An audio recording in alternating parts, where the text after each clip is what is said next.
देख रहे हैं पीएन न्यूज लाइव, आपकी आवाज। उद्यमियों के साथ प्रदूषण तथा पर्यावरण विभाग से संबंधित समस्याओं के निराकरण हेतु बैठक का हुआ आयोजन। वाराणसी के सर्किट हाउस के सभागार में इंडियन इंडस्ट्रीज एसोसिएशन द्वारा स्वागत अभिनंदन एवं उद्यमियों के साथ प्रदूषण तथा पर्यावरण विभाग से संबंधित समस्याओं के निराकरण हेतु राज्य मंत्री स्वतंत्र प्रभार वन पर्यावरण जंतु उद्यान एवं जलवायु परिवर्तन विभाग उत्तर प्रदेश सरकार के साथ बैठक का आयोजन हुआ। इस अवसर पर मार्गदर्शक प्रदेश के साथ साथ पूर्वांचल के विकास हेतु निरंतर प्रयत्नशील माननीय रविंद्र जायसवाल का विकासी के उद्योग व्यापार जगत की तरफ से स्वागत एवं अभिनंदन किया गया। सरकार द्वारा लाइसेंस इत्यादि की प्रक्रिया को ऑनलाइन किए जाने से शिक्षित ही सुगमता हुई है, परंतु कुछ समस्याएं हैं जिनमें निराकरण की बैठक में मांग की गई। उद्योगों से होने वाले प्रदूषण उत्प्रवाह के शोधन हेतु उद्यमियों ने विभाग के नियम अनुसार शोधन यंत्र आदि लगा रखे हैं। इसके बावजूद भी विभाग द्वारा निरंतर कुछ न कुछ कमियां बताई जाती हैं। विभाग को संतुष्ट करने में उद्यमियों की श्रम, ऊर्जा तथा धन आदि लगते हैं। औद्योगिक स्थानों में अथवा क्लस्टर में उद्योग लगे हों, वहां सरकार द्वारा कॉमन एसटीपी ईटीपी स्थापित किए जाने तथा उनके संचालन का खर्च उद्योग की प्रदूषण उत्सर्जन की मात्रा के अनुरूप संबंधित उद्योग से लिया जाए। अभी वर्तमान में उद्योगों के प्रदूषण लाइसेंस नवीनीकरण की अवधि 5 वर्ष से इसे बढ़ाकर ग्रीन कैटेगरी की तरह 10 वर्षीय किया जाए। प्रदूषण नियंत्रण हेतु सीएनजी वाहनों का प्रयोग ज्यादा से ज्यादा हो, इस हेतु इस पर लगने वाली जीएसटी को 28% के स्थान पर 18% किया जाए। सरकार ने इलेक्ट्रिक व्हीकल को परमिट से मुक्त रखा है, परंतु शायद ट्रैफिक पुलिस के संज्ञान में यह नहीं है। ट्रैफिक पुलिस इलेक्ट्रिक व्हीकल से भी परमिट की मांग करती है। इस विषय में स्पष्ट निर्देश जारी किए जाए। औद्योगिक एरिया को स्वच्छ रखने हेतु नियमित कचरा प्रबंधन की दिशा में ठोस कदम उठाने की आवश्यकता है। स्थानीय प्रदूषण नियंत्रण बोर्ड कार्यालय में आधुनिक सुविधाओं से सज्जित प्रयोगशालाओं के साथ साथ अनुभवी तथा योग्य अधिकारियों के होने के बावजूद किसी भी तीसरे पक्ष आईआईटी या अन्य संस्थान द्वारा उद्योगों का औचक निरीक्षण किए जाने का कोई औचित्य नहीं है। इसे बंद किया जाना चाहिए। एमएसएमई इकाइयां पहले ही घरेलू उद्योग में अपने अस्तित्व के लिए संघर्ष कर रही हैं। ऐसे में उनके समक्ष अपशिष्ट प्रबंधन के लिए जटिलताओं से भरे ईपीआर दिशा निर्देशों का अनुपालन एक बड़ी चुनौती है, क्योंकि एमएसएमई इकाइयों के पास आवश्यक तकनीकी जानकारी के साथ साथ वित्तीय संसाधनों की कमी इन कठोर नियमों के अनुपालन में बड़ी बाधा है। ऐसी दशा में अनुपालन में अनजाने में विफलता का डर आर्थिक दंड के रूप में गंभीर परिणामों को सामना करने की संभावना को बढ़ाता है।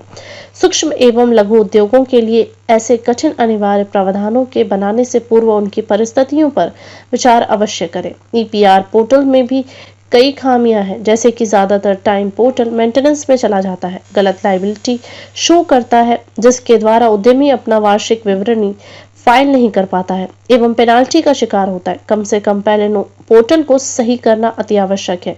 ईपीआर का रजिस्ट्रेशन कराना ही अपने आप में टेढ़ी खीर है एवं विभाग में इस अधिनियम की किसी को ज्यादा जानकारी नहीं है। बैठक में आर के चौधरी, राजेश भाटिया, आरसी जैन, राहुल मेहता, मनोज मदेशिया, ओम प्रकाश बदलानी, अनुपम देवा, सर्वेश अग्रवाल, दयाशंकर मिश्रा, नीरज पारिक, प्रशांत अग्रवाल, पंकज अग्रवाल, विपिन अग्रवाल, यूआर सिंह, राकेश जायसवाल, अंजनी अग्रवाल, प्रशांत गुप्ता, एलएन झा, रतन सिंह, गौरव गुप्ता, अभिषेक अग्रवाल आदि लोग मौजूद रहे।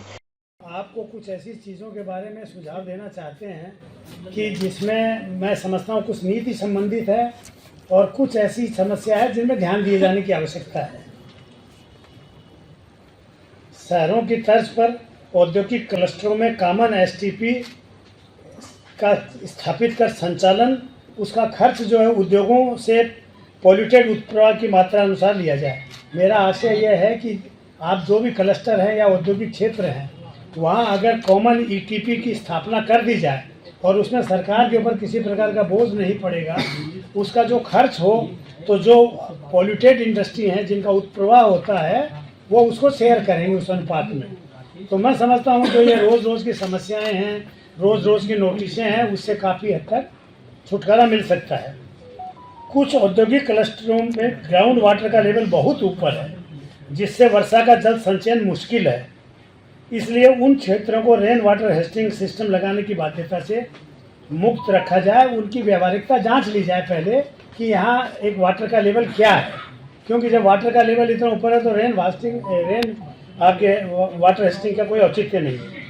शहरों की तरह औद्योगिक क्लस्टरों को स्वच्छ रखने हेतु नियमित कचरा प्रबंधन की व्यवस्था की दिशा में ठोस कदम उठाया जाए। स्थानीय प्रदूषण नियंत्रण बोर्ड कार्यालय के आधुनिक सेवाओं से सज्जित प्रयोगशाला के साथ साथ अनुभवी व योग्य अधिकारियों के होने के बाद भी किसी भी तीसरे पक्ष यानी आईआईटी हो या अन्य संस्थान द्वारा उद्योगों का और औचक निरीक्षण किए जाने का कोई औचित्य नहीं है। हम लोग ये देखते हैं कि आपके पास में आपके रीजनल ऑफिस में सारे इक्विपमेंट हैं और उसमें जो भी आदमी दक्ष लैब के लोग हैं, उसके बाद बाहर के लोग आते हैं, आईआईटी है या दूसरी संस्था है, और वो आके थर्ड पार्टी सैंपल वो क्यों आते हैं? नियम है कि आते हैं, इंस्पेक्शन कराते हैं, उससे शेष वो थर्ड पार्टी का कोई औचित्य है। जब आपकी प्रयोगशाला यहाँ है तो माननीय मंत्री जी, ये केवल और शोषण और अननेसेसरी उत्पीड़न की श्रेणी में आता है।